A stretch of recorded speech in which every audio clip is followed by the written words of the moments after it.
Welcome back to That's So Nourishing. In today's episode, we are going to talk about a prominent way of being in our society. We are going to toggle through the ins and outs of being busy, of busyness.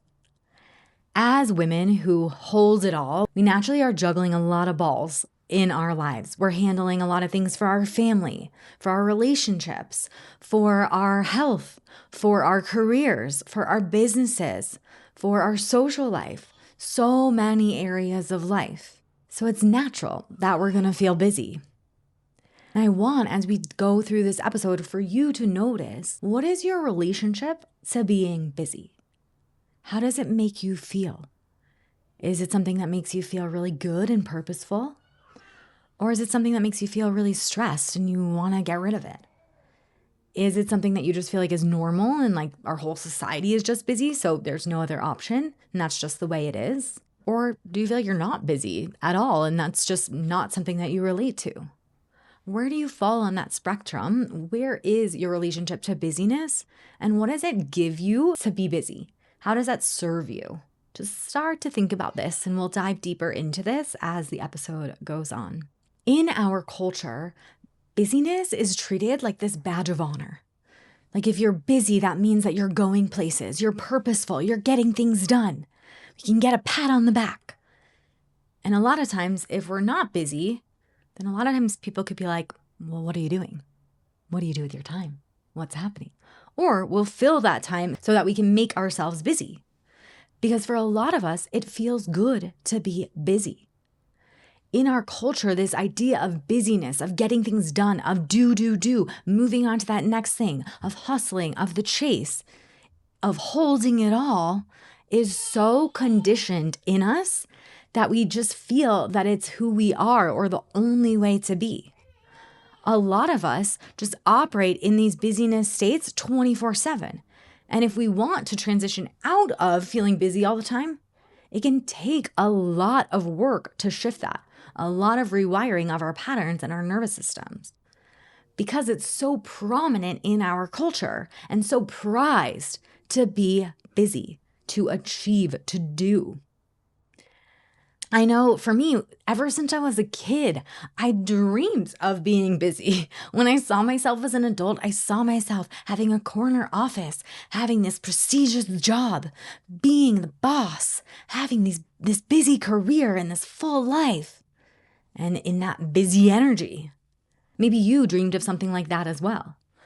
From our childhood, we are conditioned to be busy. We are conditioned that there is this gift in busyness, or that the purpose of life is to accomplish so many things and to constantly be doing.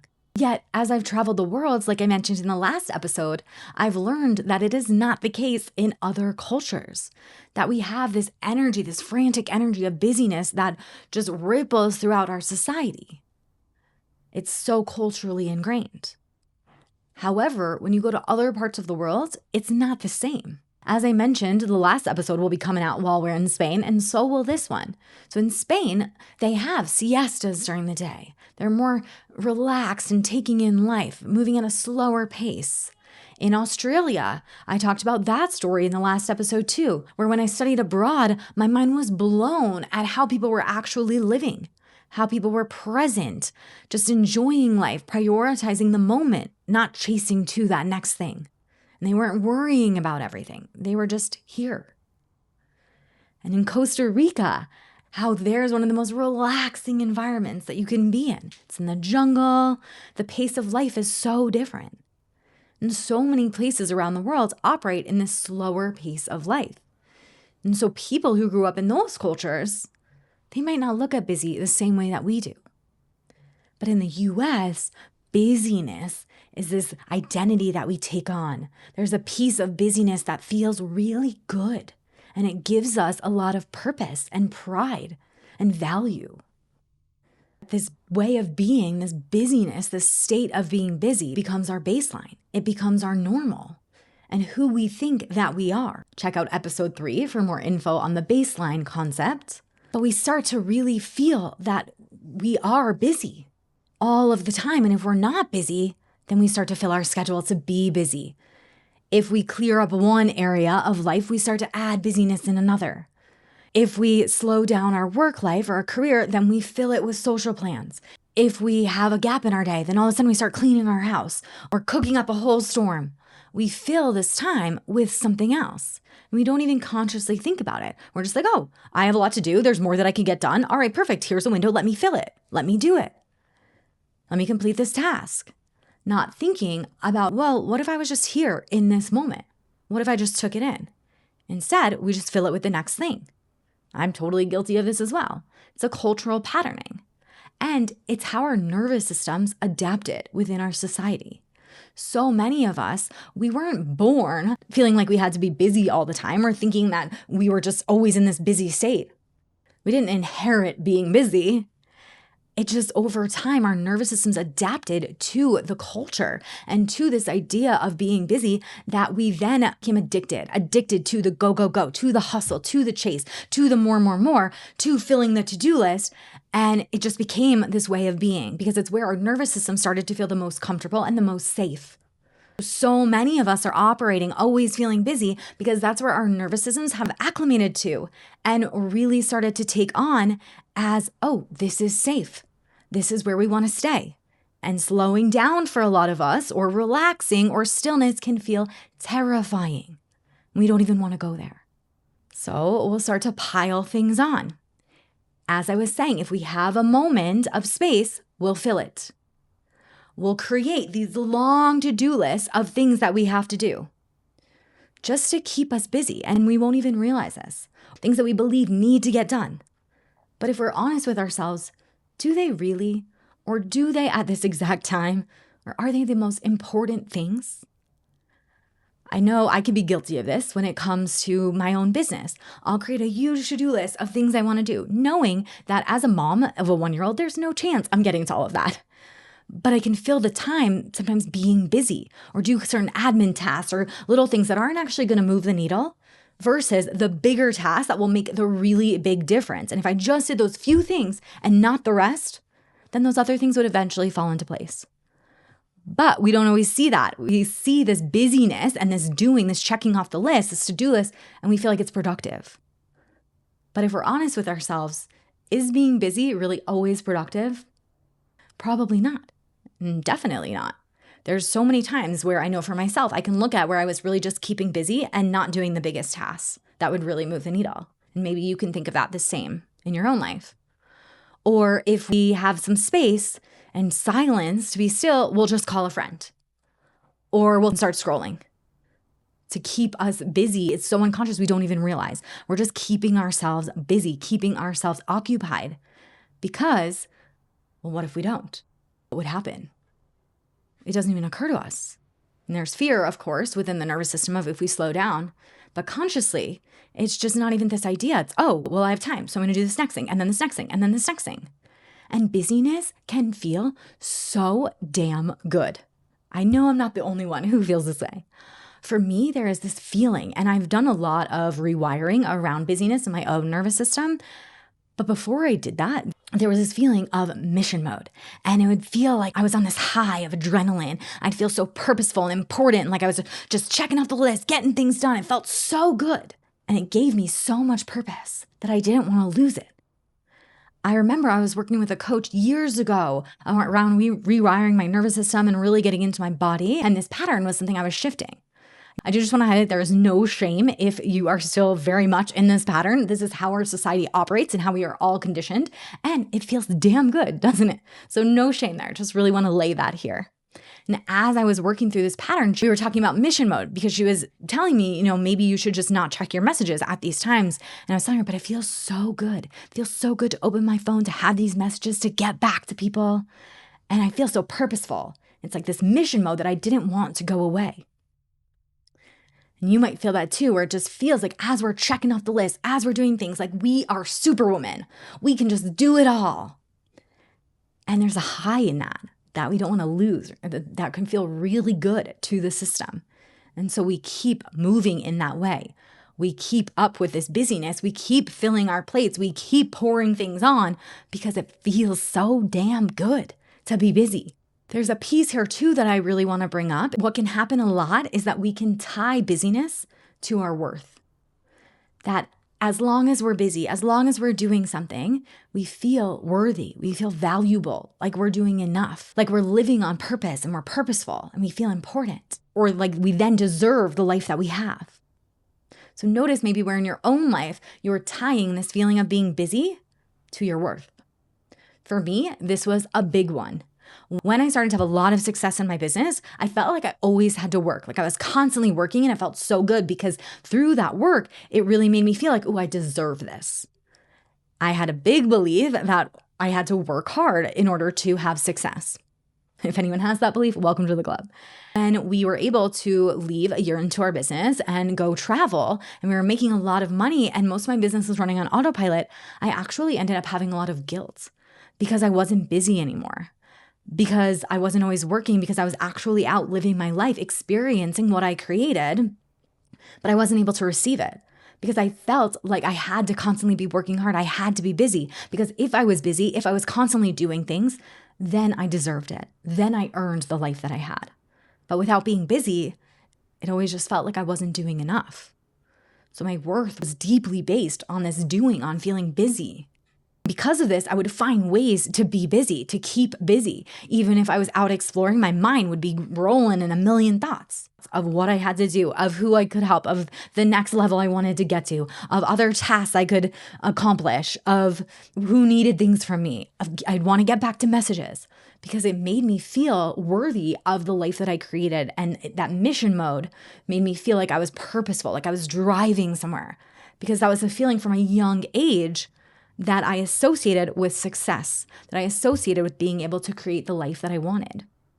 I want to highlight here too that there's different strains of being busy, that we can definitely feel busy, but we could be doing it from this place of aliveness where we're moving with life force and desire to accomplish all the tasks that we have to do. And then there's busyness that's operating from fear, this fear of not being enough, this fear of not being valuable, of needing to be productive or else, of fear that if I'm not busy, then what will happen? Or will everything stop? And so there's nothing wrong with being busy. Again, it is inherent in our lifestyle, in our society. So like I said, I don't want you to shame anything, but just notice, where is your busyness coming from? Is it coming from this aliveness, or is it coming from fear? Like how it's coming from fear for me at that time in my life. So just notice your own relationship to busyness. Notice where you're moving from when you're busy. And really just honoring yourself in that. And where in your life do you have actual responsibilities of things that you have to do and that you have to get done? Or more self-generated pressure that you're putting on yourself because you feel like if you're not constantly busy, then something could happen, or then you would lose something, or then you wouldn't be enough, or then whatever it is. Just notice that for your own self.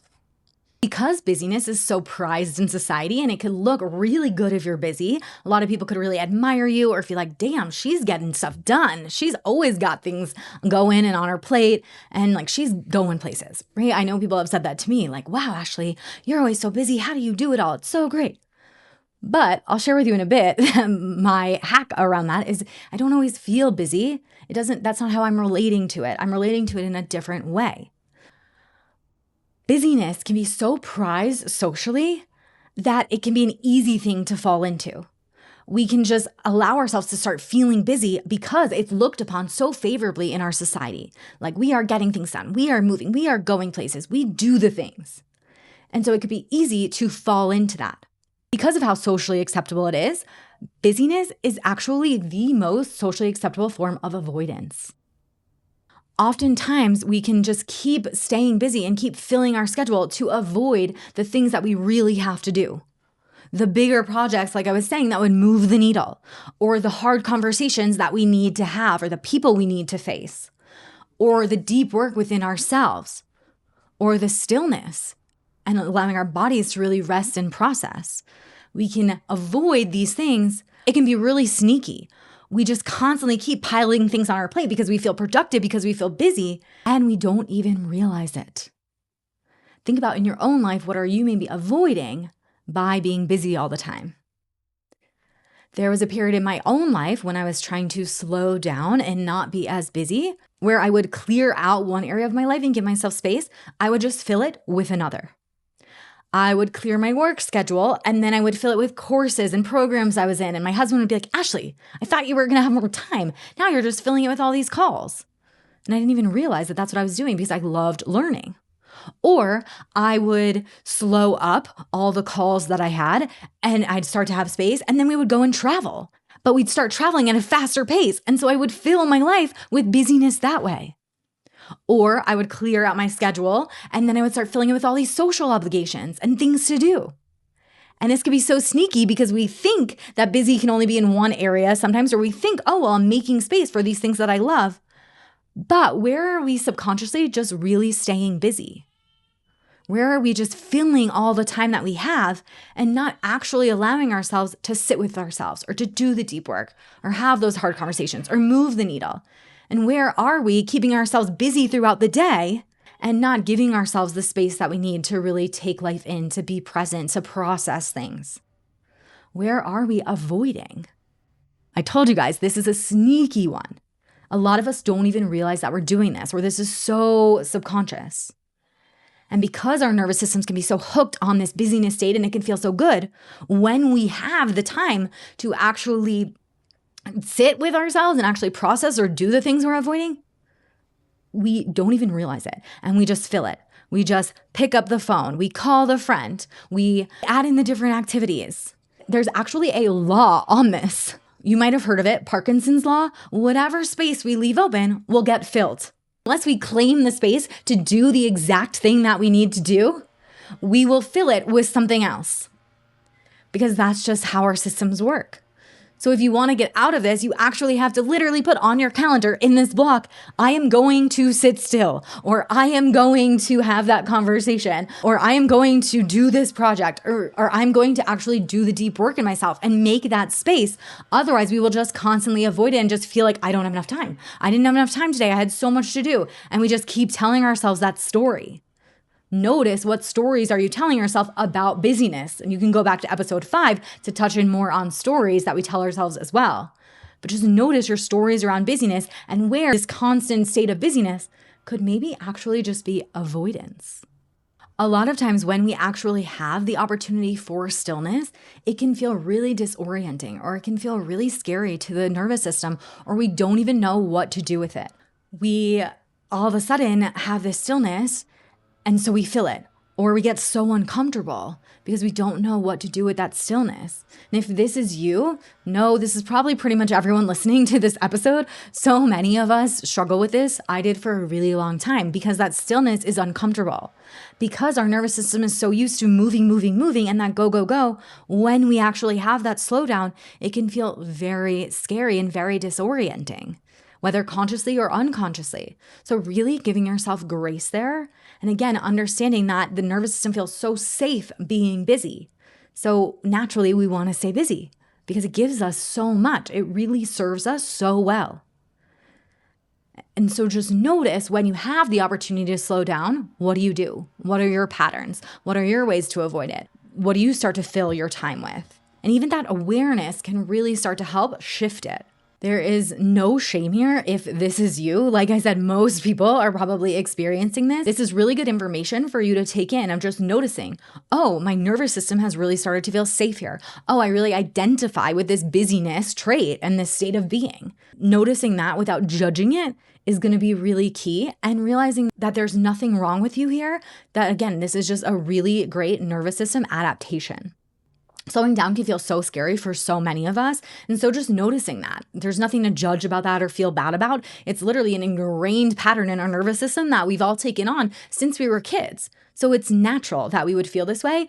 And our nervous systems are so used to this that anytime you remove something from the comfort zone or we try to shift the nervous system state, it's going to feel uncomfortable. So really have grace with yourself there and know that this is totally normal. And just that awareness of noticing, oh, okay, my nervous system really likes being here. It feels really comfortable here. I'm identifying with being busy with this state of busyness. That is going to be really powerful. Just to, again, take you out of being in it so much. It's at least going to make you the observer of it, which is going to start to create some distance, which will allow things to start to shift. Also, if you're listening to this and you're like, I love being busy, I now understand why I love it and I want to stay this way, then by all means, take it on. Like if you feel good being busy, if you want to stay busy, if it gives you that purpose, that rush, like I was saying, and you want to keep it, go for it, girl. But if you want to start to shift it and you want to see what that stillness could provide, or you want to move through life in a different way, then I invite you to try all of this on.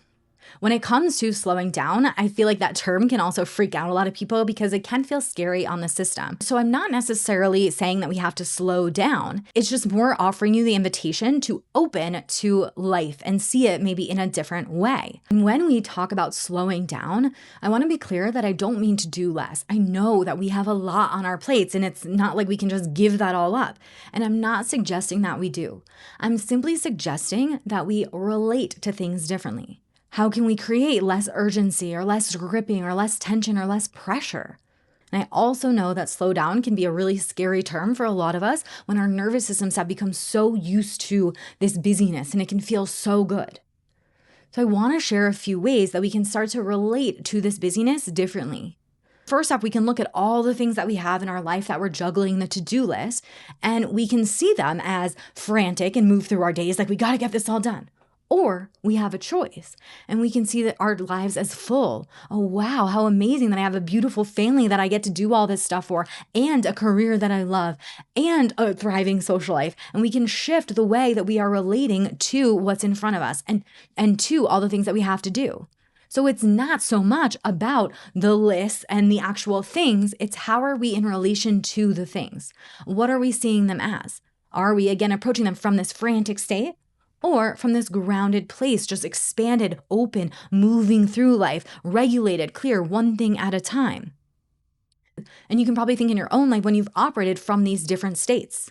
There's probably been times where you could look at the exact same to-do list or juggling the exact same things where one day, depending on how you wake up, it could feel really heavy.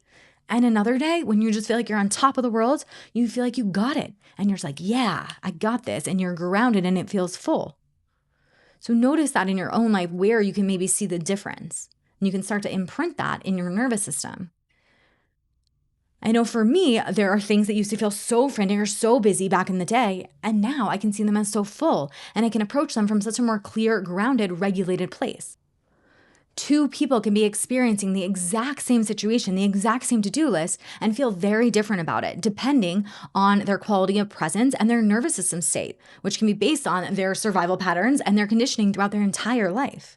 You've probably noticed this. I know for me in my own life, there's times where I look at all the things that I have to do and I can get a little bit frantic and be like, oh my gosh, how am I going to accomplish this? This feels like so much. Yet then my husband is looking at that same list and he'll be like, okay, cool. So what actually has to get done? And let's just approach this in one way, right? And sometimes I'm that person and I can be really grounded about it. And other times maybe he's the frantic one. Depending on the goggles that we're wearing and how we are approaching situations and what we're making all the things that we have to do mean, we can have a very different experience of it.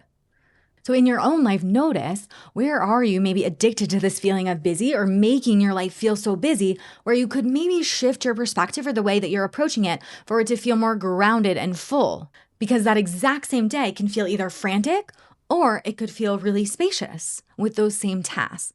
How are you seeing all the things that are on your plate? How are you relating to them?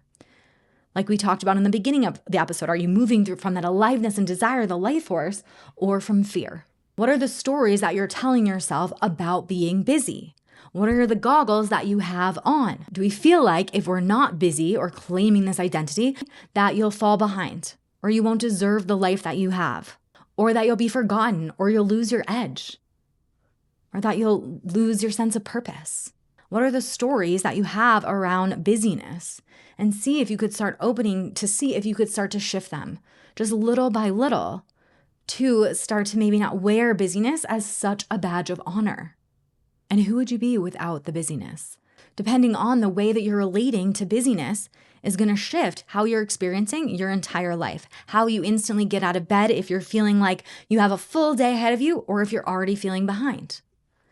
If you're feeling like you can't wait to tackle what you got going on, or if you feel like you have spaciousness in your day for what you want, or you're constantly filling it, or if you have no time. This is going to impact so much of your experience. A big piece with busyness is noticing your body. Notice how your body feels too. Like I mentioned, that mission mode and that adrenaline rush, that state, my body feels a certain way. Or when I'm just moving and I'm like in it, my body feels a certain way versus when I really ground into my body. And from that place, when I approach life and I approach everything on my to-do list or all the things I'm juggling, it feels so different. And even my relationship to stillness in that time is so different. So notice where your connection to your body is in those moments of busyness. And maybe you're not really connected to it. Maybe you're completely in your head. And a lot of times the energy will go up. Just start to notice where the energy is and see if you can maybe start to shift it down a bit. If you're like, okay, Ashley, I get this, but how do I actually not feel busy all the time? I can see where I'm benefiting from it and where it's so ingrained in our society. And I can see where I maybe want to shift a few things. How do I get out of that? How do I actually shift? So one is going to be what I just talked about, that relating piece. See if you can relate to your to-do list, to the busyness differently and to your life differently.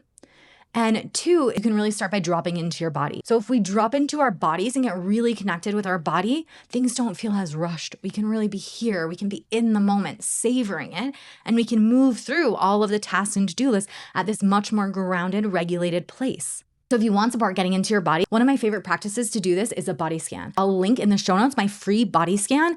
This is amazing for really getting you out of your head and into your body and deepening your connection with your body and really grounding yourself into the present moment. So I definitely recommend checking that out, and that will really support you to start to rewire this pattern. Body scans have been a huge game changer for me. I also host free live webinars weekly where we really dive deep into the nervous system pattern underneath a lot of our states of being and who we think we are and how to actually shift them. So I really encourage you to join me in those. The link for those will be in the show notes as well. Recently, I heard this quote and I thought that it was so powerful. So I wanted to leave this here. The most successful person in the room is the most relaxed one. Let that land. The most successful person in the room is the most relaxed one. Oftentimes we think that we get success or we get this purpose or this importance that we're craving from being busy, from constantly go, go, go and getting things done. Our culture values doing so much, and it doesn't really value being. That's a really learned pattern. In order to actually really be, it can take a lot of rewiring in our society today. And it can be really hard with all of the cultural constraints. But think about that. We're prizing this busyness. We're prizing constantly being on the go. But are we actually then taking the time to enjoy life, to let life in, to receive it? Are we going slow enough? Are we being present enough to not only receive our lives, but to get the answers that we're seeking, to connect with ourselves enough and with the relationships that we have to really be able to resource us in the way that we're craving? There's a saying as well, you can slow down to speed up. Where are we just moving, being so busy all the time, thinking that that's getting us to where we want to go? But ultimately, it might actually be slowing us down because we're not taking the time to integrate. We're not taking the time to let things land. We're not taking the time to be with ourselves, to really savor the life that's right in front of us because we're always rushing to that next thing. This quote, to me, the most successful person in the room is the most relaxed one, means so much because we associate a lot of success. I know I did for a long time with being busy, with having to do. But for me, I had so much success and I couldn't even enjoy it. And so was that really success? Not by my current definition. So the most relaxed person, the one who sees their life as full, who can move through it through this grounded, regulated place, that to me feels like success because they can actually take in what they've created versus just moving on to the next thing. They can actually be with it and savor it. Where are you constantly feeling busy in your life or constantly telling yourself this story that you're busy or hooked on this identity that you're busy? And where can you maybe start to allow some opening, some more presence, some more deepening into life? And where can you be softer on yourself? See if you can start creating some intentional pockets of space in your day and starting to work that muscle, starting to give yourself some more time to really be here, to be present in your life. Not saying to do less, but can you be more intentional about everything that you're doing and about each moment that you're in? I hope that this episode really supported you in reflecting on your own relationship with busyness and how that really serves you in life and really supports you, or how it maybe takes you out of the present moment and of the life right in front of you. And I hope that it gave you compassion for wherever you fall on the spectrum of busyness, and that through this understanding, through everything that I outlined here, that you're able to really understand yourself more and ultimately know that you are worthy, you are enough, you are valuable, no matter what, just for being you, regardless of whether you're busy or not. So notice the stories that you're telling yourself around being busy. Notice the role that it's played in your life. And now the ball's in your court. And you get to decide what you want to try on from here, what you want to take from this episode, what you want to implement. I hope that it opened your perspective a bit. It made you see things in a new way, made you feel not alone, and really anchored in that we are all going through this wild and crazy life together. Now that we've outlined all of this in the episode, really sit and think about, what is your relationship to busyness? How does it feel for you? What stories are you telling yourself around being busy? Take some time, really let this soak in, really see if you can give yourself the space to let this land, to let life land, and let's get nourished. If this episode resonated with you, I would absolutely love if you could like, share, and subscribe to this podcast and leave a 5-star review as well. It is my mission to support as many women as possible in truly coming back to themselves, rooting into who they truly are, and ultimately become nourished in all areas of their lives. I would absolutely love for you to join me on that mission and help spread this podcast to anyone who you feel that it would be supportive for.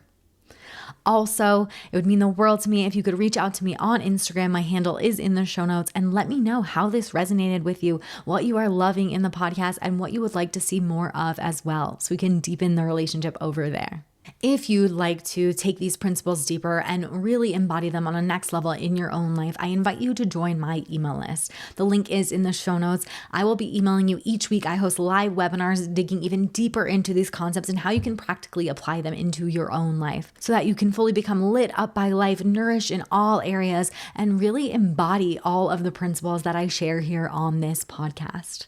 So again, the link is in the show notes to join. I would absolutely love to have you on there. I provide a ton of value on my list, different practices you can do each week, the webinars that you can tune into, and a lot of other fun goodies as well. And you'll be the first to know about podcast episodes too.